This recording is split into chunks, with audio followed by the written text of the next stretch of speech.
Welcome to the Bukit Jalil Stadium here in Kuala Lumpur, Malaysia for the AFC Under-16 Championships quarterfinal tie between Group C winners Indonesia and Group D runners-up Australia. On the line, of course, a place in the semi-finals and a place in next year's FIFA Under-17 World Cup to be held in Lima in Peru. And they keep the same side that actually drew against India and cemented their place at the top of the group. 3 changes to Australia from the side that won 4-0 against Afghanistan in their final Group D game. And we see Jordan Bos coming in for Lachlan James Sepping. All the natural disasters can be put to bed with could be a performance of a lifetime against the might of the Australians, who, remember, beat them by 7 goals to 3. Jordan Bos, it's a good hustle down there by Leon Bruno. Ball up front and it's onside. Bottage, still Bottage, attacking the byline. This could be the opening goal. It came off the uprights. It should have been the opening goal as well. Slack defending by the Indonesians, who switched off, and the Australians almost punished them for it. Ball spread out, and there is a player free right at the far post. It is Dozel. Dozel shaping up to shoot. Great save by the goalkeeper, who stood strong on his ground. She really should have scored, Dozel. Any side of the goalkeeper, that would have been 1-0. No. They've brought along with them a confident string of results to take to the AFC Under-16 Championships. A little mistake here, chance for the strike, and it's the opening goal! Sultan Ziko has scored for Indonesia. Pandemonium in the stands. Puzzled Pavlovic just couldn't believe what happened in front of him. And Fakhri Hussaini's side have gotten off to a flyer. Well, they've just been sponging up the pressure that's been put on them by the Australians, and all of a sudden, after a little mix-up at the back where they couldn't clear their lines, Sultan Ziko just got hold of the ball and straight away on the strike, very little backlift, slamming it. This time they make inroads into the Indonesian backline. Bottage. Well, he opened his body up and tried that little curler to the far post, all to keep it in play and hook it and keep it alive. Chance for Kurda to take this. Oh, didn't catch it on the sweet spot. After the World Cup finals again. And this is played in behind the defense. Here comes the speedster, Supriyadi. If it happens, Brilliant Negiata is also behind it. What's going to happen from that? It is a shot straight at goal. It goes blazing just wide. And up top, little ponderous on the ball.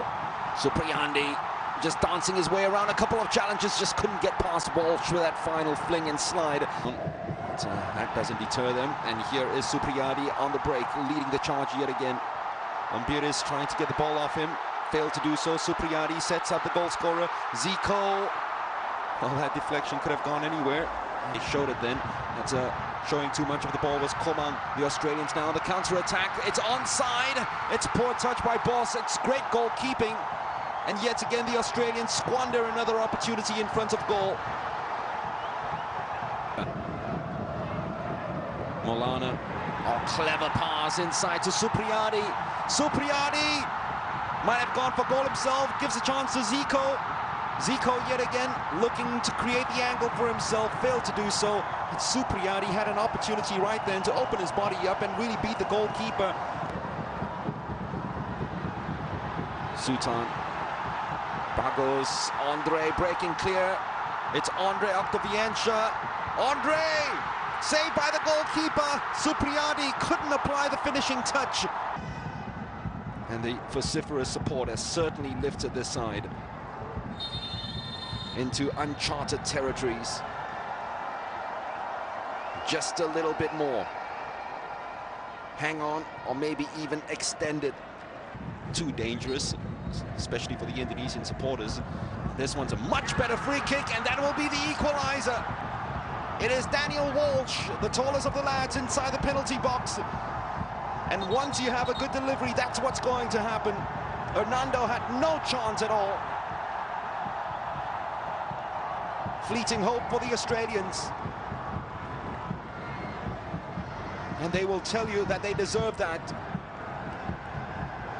Especially from the opportunities they created in the first 45 minutes. There we go. Surely no one's going to challenge him. Goalkeeper didn't come out for that, but you have to credit Berkan Kerdar for that delivery. Whipped in with pace, height, and more importantly, accuracy, matched by the header of Daniel Walsh. Also in the Portuguese Youth League last season, that high line might be exposed yet again. The goalkeeper doesn't come for this. The shot is on! It came off the uprights yet again. Twice now they've struck the Indonesian left upright. Supriyadi. No. Loads of space on the right-hand side. Left-hand side, I should say, for the Australians. The shot is on, and it's in. From a goal down to... We had said earlier on, he had found himself in acres of space behind the right winger. No one picked him up, and Indonesia pay a heavy price.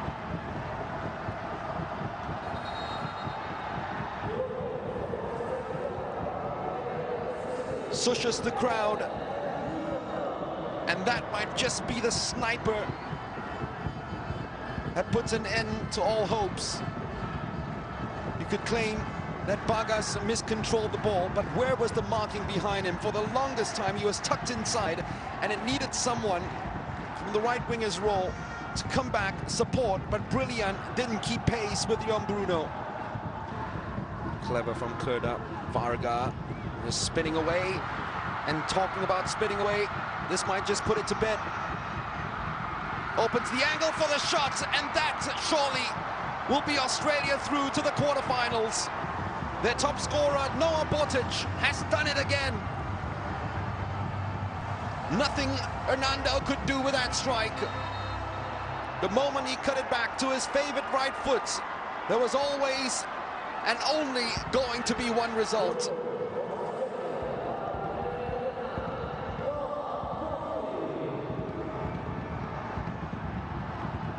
Once again, it comes from this left-hand side for the Australians. Smart ball. Yuda. Randy. Oh, clever pass inside! Almost that hope that they wanted. Is that a penalty? The referee says play on. Bagus does play on. And Teague will take it away for the Australians.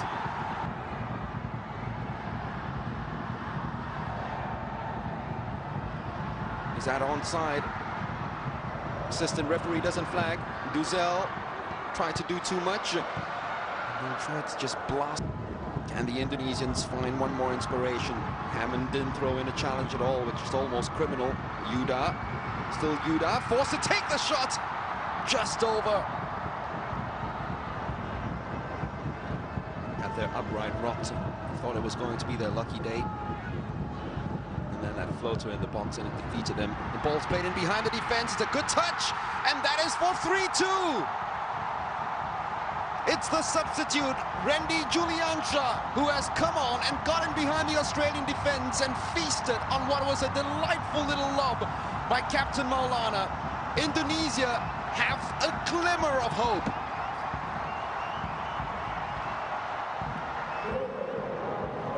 Superb pass, dinked, finished. No nonsense, pick the ball out of the net very quickly, bring it back to the center spot. And let's see what we can do now. The next thing the crowd's gonna pray for. And look, Varga continues the run. Plays a clever ball to the substitute. Great save by the goalkeeper. Second chance, not going to happen. Not going to happen for Gorman. Just hear the crowd. Would you believe it? This is for an under-16 game. The shot comes in. What a save by Pavlicic. Danger's not over yet. Here's the chance for the equalizer. Spurned, though, in the box by the man they wanted on the ball in these final moments most. Randy Juliansha keeping it alive. Then Bruno clears it, and that will be the final piece of action. Australia have clinched it. The Indonesians go down on their knees, but they've given every ounce of their energy. They've given everything they have got for this game. And for a long while, they thought that they were there because they led at halftime by a Sultan Ziko goal to nil. But the Australians came back strong, thanks to Daniel Walsh and then Noah Botic and Gang scored to make it 3-1. The Indonesians, though, got a goal at the very last minute, and their fans will leave loud and very proud, because this team has certainly taken them to heights unknown. Final score, though, Indonesia get knocked out. Australia progress through to the semi-finals with a 3-2 victory in a pulsating quarter-final.